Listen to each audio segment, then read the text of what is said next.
Welcome to Stars X. Kiss, a band that took rock and roll and turned it into a larger-than-life spectacle. Tell me about your outfits. I mean, did you design your own outfits, all of you? And tell me what each outfit means, and I'll start with you, Ace. Well, that means a cucumber. I think this outfit is self-explanatory. I stole this from Flash Gordon, and, I have my cape. Yeah. But you're kind of like a spaceman, huh? No, actually, I'm a plumber. A band that wasn't just about music, but about creating an unforgettable experience. Fire, blood, face paint, and anthems that made crowds roar. This was Kiss. But how did they rise from the underground New York rock scene to become one of the most recognizable bands in history? What led to their massive success, their struggles, and their lasting impact on music and pop culture? This is the story of Kiss. The story of Kiss begins in New York City in the early 1970s. Paul Stanley and Simmons, two ambitious musicians with a dream of making it big, had been playing together in a band called Wicked Lester. But something wasn't right. They wanted something more than just another rock band. They wanted to create an experience. Well, there was a period in our lives where we would stand on a street corner with a guitar case open. I would have a guitar, and Gene and I would stand and we'd go, I told you once before goodbye. See, all that nasal We would stuff, do that. you were just marvelous. And then sooner or later, someone would walk down the street, and it was usually a neighbor of mine, and go, Stanley, what are you doing down here? You look so cute. I remember that. In 1972, they found what they were looking for. Ace Frehley, a guitar virtuoso with a love for sci-fi and outer space, and Peter Criss, a drummer with a rough, streetwise charm. Together, they became Kiss. Inspired by bands like Alice Cooper and the New York Dolls, they adopted their now iconic face paint and personas. The Demon, the Star Child, the Spaceman, and the Catman. Concept for the makeup come from?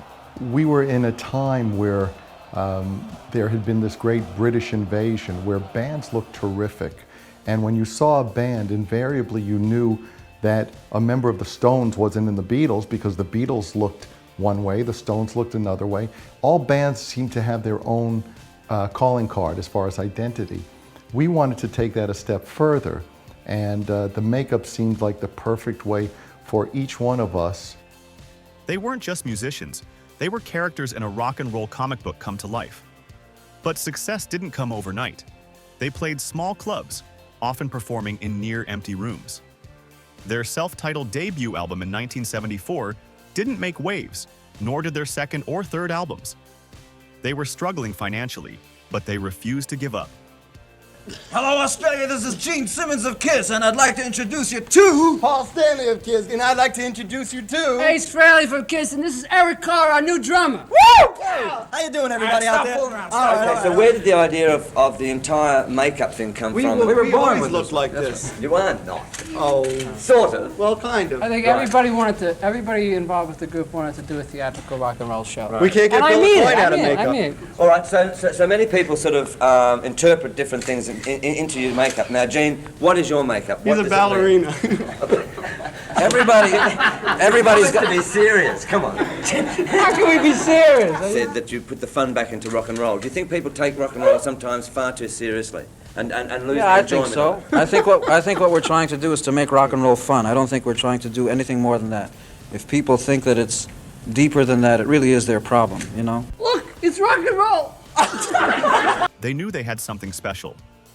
Everything changed in 1975 with Alive, a double live album that captured the raw energy of their performances. It wasn't just an album, it was an experience, an invitation to step into the world of Kiss. The song, Rock and Roll All Night, became their anthem, catapulting them into stardom.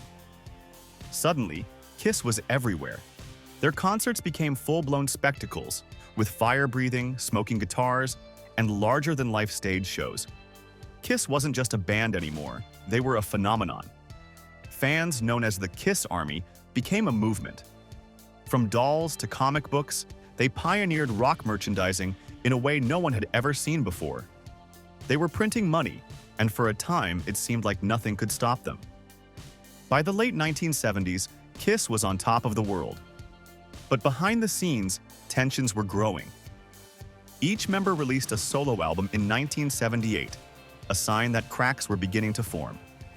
Peter Criss was the first to leave in 1980, followed by Ace Frehley in 1982. The magic of the original lineup was fading, and the band had to reinvent themselves once again. In 1983, they made a shocking move. They took off the makeup. For the first time, the world saw Kiss as just Gene, Paul, Eric Carr, and Vinnie Vincent. It was a gamble, but it worked. This is a really big moment. After 10 years together, exclusively here on MTV this evening, we're going to see Kiss without their makeup for the very first time. Vinnie Vincent, lead guitarist and co-writer of many of the songs on the current Kiss album. Eric Carr, drummer, has been with the band since 1979. And Kiss is, by the way, the very first band that Eric has ever been with. Paul Stanley, rhythm guitarist and lead vocalist. Paul is a co-founder of the group. Gene Simmons, bass, also co-founder of Kiss. He is the fire-breathing, blood-spitting monster of Kiss. Welcome, you guys. This is amazing. Whoa. No, it's so funny because just seeing you for the very first time after all this time, you know, we're honored and we're really glad to have this exclusive. You know, for all of you guys, actually, this question is be interesting to get your response because I'm sure everyone in America wants to know, and especially anybody who's been a Kiss fan, and there are many of those over all these years. Very first time out, how does it feel now, without makeup, appearing for the very first time? It feels good. It feels, we've always been close to our fans. In fact, in a lot of the shows, we'd walk out into the crowd to sort of get a feel of what everybody was feeling like. And most often, they really wouldn't know it was us. So we've always felt closer, and I think it's time for them to sort of know us a little bit more. They adapted to the hard rock and glam metal trends of the 80s, releasing hits like Lick It Up and Heaven's on Fire. But it wasn't quite the same. The magic of the Demon, the Star Child, the Spaceman, and the Catman was gone. Then, in 1996, something incredible happened. The original 4 members reunited, putting the makeup back on and going on one of the most successful tours of all time. Fans who had waited decades finally got to see their heroes back in action. The reunion cemented Kiss as legends, proving their music and spectacle could stand the test of time. Kiss continued touring with different lineups, adding guitarist Tommy Thayer and drummer Eric Singer, but the legacy of the original 4 remains unmatched. Love them or hate them, there's no denying the impact Kiss had on rock music, from their theatrical performances to their unparalleled marketing genius. Kiss didn't just influence rock, they shaped an entire generation. Bands like Motley Crue, Metallica, and even modern artists cite them as a major influence. Their music is used in movies, TV shows, and commercials. Their logo is one of the most recognizable in music history.